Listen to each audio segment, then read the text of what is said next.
Hello, guys, and welcome back to another contemporary history class. For this week, we're going to be covering the American Revolution. Our objective will be to analyze the revolution from the 18th century that made possible the economic, political, social, and cultural worlds of contemporary history. Your ICANN statement will be to identify the changes from the American Revolution. The first thing that we're going to begin is with the 13 colonies, of course, based on the Britain's American uh, the 30 colonies that we do have first. And one of the things that we need to have in clear is that the English settlers, they just came into, of course, to the New England. And of course, one of the main reasons for that is it was just to have this type of freedom, religious freedom.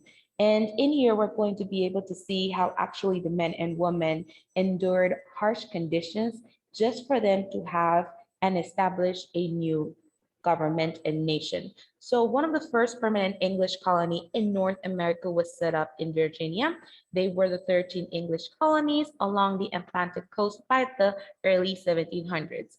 One of the main reasons that actually many English people decided to leave Britain, it was because they wanted to find their religious freedom, practice their own religion. And here we're able to see the pilgrims.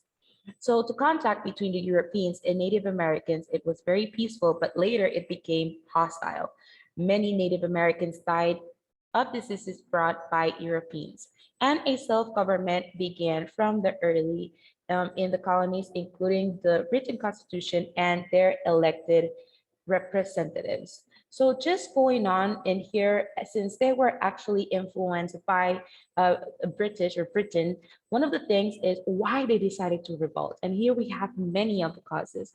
One of them that under the Navigation Acts, the colonies could sail goods only to Britain and could buy goods only and after tax through Britain. So of course, colonies were very upset because they wanted to expand, especially with the tradings, good in coming in. And of course, they were pretty upset that they didn't have a voice to turn to just say about it. So from 1756 to 1763, Britain fought France for control of North America and won. But to pay their debt from this war, Britain imposed taxes on the colonies. And one of the wars that we're talking is about the the French and Indian War, in which we're able to see how they were actually fighting to control territory, especially the ones that had great access or routes for them to trade. So after the British won, who had to pay for all of the debts? It had to be the colonists. So of course, there were more taxes being implemented on them, and they were really upset about it. So of course, colonists refused to accept Britain's tax levies, and of course, Britain imposed the Intolerable Acts as punishment. Delegates from each colony met at the First Continental Congress to oppose to all of the taxes that they were being implemented to. So in here, we're able just to see how actually these colonists came in with resistance and protest, and one of them was the War for Independence. So here we're able to see how actually the first battle of the American Revolution took place on April 19th, 1775 in Lexington, Massachusetts, and it wasn't the only war. There were so many battles that went on now between the 13 colonies, and they fought against the British. And of course, this came in with a lot of negative and positive aspects. Let's remember that the Continental, which were the people from the colonists, they were not that prepared, meanwhile the British were. So this brought a lot of issues coming up.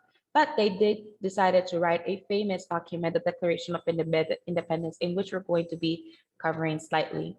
Of course, this led to war between the American colonists and Britain, and France assisted the colonists during the war.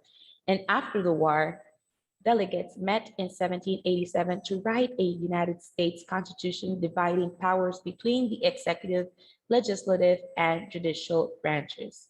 So with that being said, we're going to be covering a little bit more about what was the American Revolution.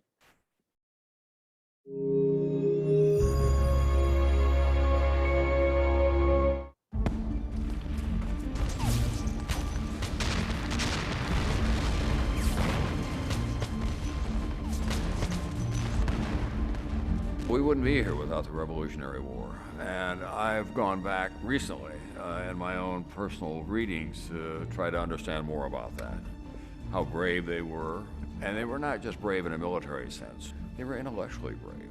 The people who were in the forefront of the revolution were people engaged in commerce because they felt most specifically and directly British interference, British taxation and limitations.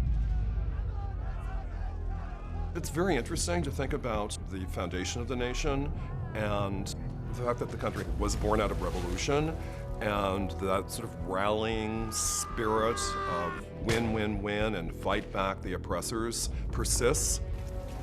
We were effectively guerrilla fighters. We were not the Redcoats, after all. Two things.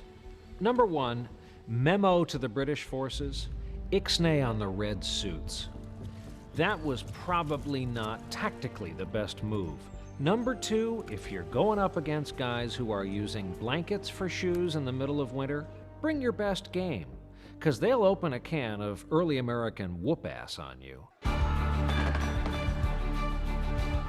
The American Revolution, in one sense, is an example of a war in which the weaker contestant prevails because it is more determined to persevere.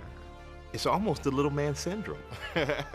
We've always felt a little undersized, a little underappreciated, and I think whenever you're able to take those feelings and manifest them and to try to do something that's positive, to try to do something that's competitive, you give yourself a lot better chance of being successful.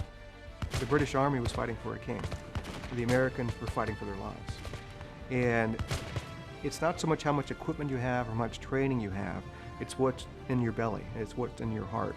And you know you're fighting for your lives in a way of life, as opposed to fighting for a monarch who you may not care about or may not love, but it's your job. That's all the difference. You're going to fight harder if you're fighting for your own way of life, you're fighting for your families. Back then, during the Revolutionary War, what really made the difference is they really believed in what they were fighting for. That's why the Americans actually had the advantage. This is a case of hanging on in the face of the British actions long enough to where the British literally would grow weary of this and realize that it was endless, they could not prevail. In the last analysis, the British were willing to cut a deal with the Americans in order to make sure that they could preserve their power in Europe. Any American who wants to know what it takes to be free should study the Revolutionary War.